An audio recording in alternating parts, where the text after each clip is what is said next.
Good morning. Y'all don't get to see the flip side of this, and Drew waiting to point his finger at me when we get started. Uh, I've had a good time this week studying.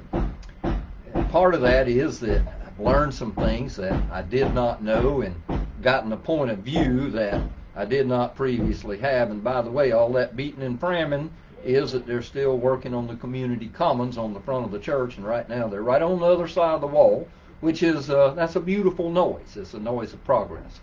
But anyway, one of the reasons that I have enjoyed my study so much for this Sunday's message is I get to revisit the subject of lions. And I can say I love lions, but that's not like I get warm and fuzzy or want to hug one or rub noses with one or something. In fact, I have a very, very healthy respect for lions. Never been around one other than at the zoo, but I have studied them a lot. In particular, I have studied man-eating lions, and then also other aspects of lions and lions' behavior. And most recently, I read a book that had to do with a couple that spent 8 years in the Kalahari Desert. And while they were studying brown hyenas, they had a lot of interaction with lions.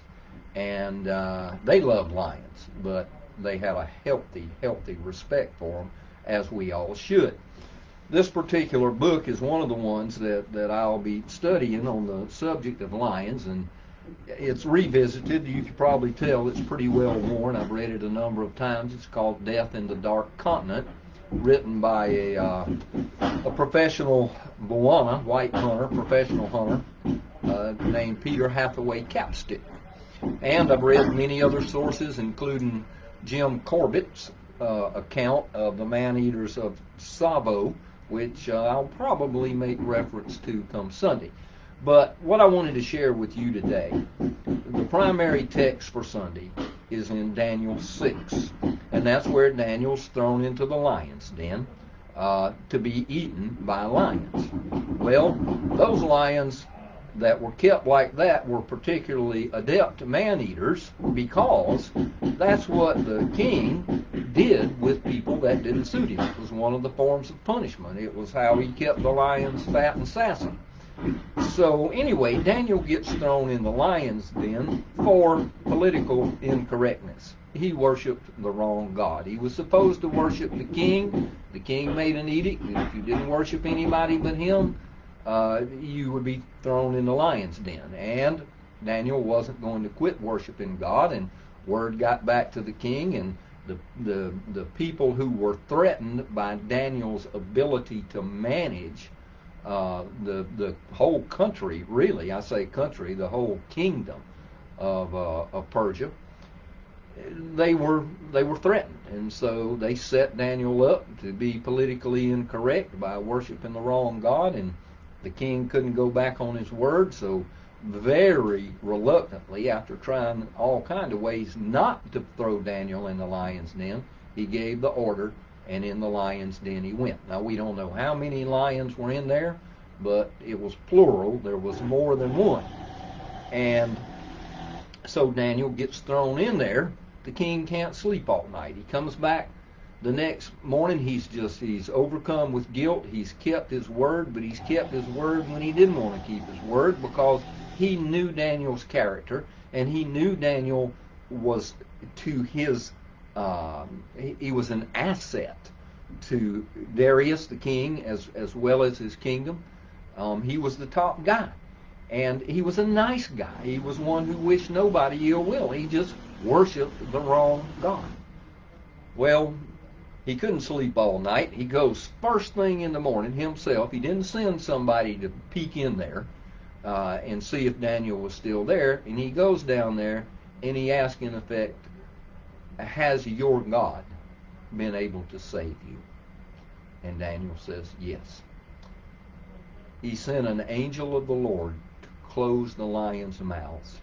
And Daniel, again, very respectful to Darius, and he was removed from there. But here's the point, and here's one of the amazing things that I have been able to learn this week and plan to share on Sunday. And I hope you'll be able to join us Sunday. Had great worship in person. I know a lot of people are still doing virtual worship. But here's the thing. I have a series of commentaries behind me on the wall here that are done by one Matthew Henry. They were done many, many years ago. But every so often I will go back, especially when it relates to the Old Testament, and see what Matthew Henry has to say about certain passages of Scripture. And I wish I had thought of it, but I didn't. You know, some of the best things we share come from what God has shown other people. And had I been in the lion's den, and as I thought about Daniel in there with animals that could kill him and eat him, and normally would have done so immediately when he was thrown in there, I would have been terrified all night long. I mean, you know, when is it coming? It's coming, but when is it coming? And might well have died of fear before the night was over for being in there in the dark with the pride of lions, that I'm their food. Matthew Henry said, because of the presence of the angel of the Lord in that lion's den with Daniel, that Daniel spent the most delightful night of his life. Think about that.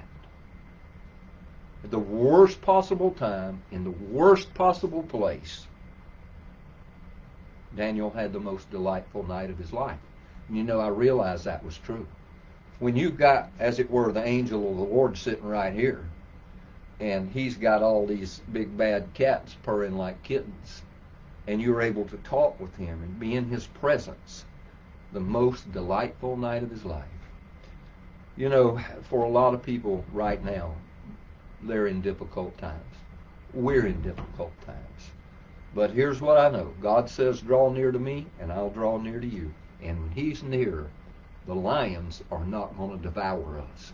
Indeed, we can, with the utmost security and in the utmost safety and with absolute assurance, that even though the lions kill us, yet shall we live, then we can delight ourselves in the Lord. And I would just encourage you, if you find yourself stressed, depressed, in a mess, I'm not really trying to rhyme all those things, but if you find yourself in a bad spot, then move a little closer to the Lord. He's still available, and he still draws near to those that draw near to him. God bless you all. Stay safe, and don't poke the lion in the nose. Bye.